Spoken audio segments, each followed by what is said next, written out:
Die hier zu erwerbende gut gepflegte Zweizimmerwohnung befindet sich in Berlin-Lichtenrade. 1972 wurde das Wohnhaus erbaut. Die Wohnung verfügt über ein Badezimmer, ein Schlafzimmer und einen Balkon. Die Ausstattung befindet sich in einem guten Zustand.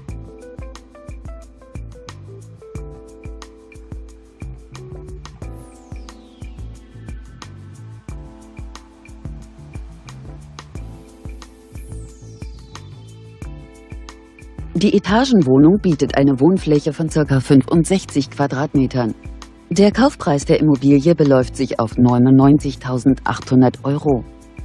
JHO Immobilien steht Ihnen bei Fragen zur Verfügung.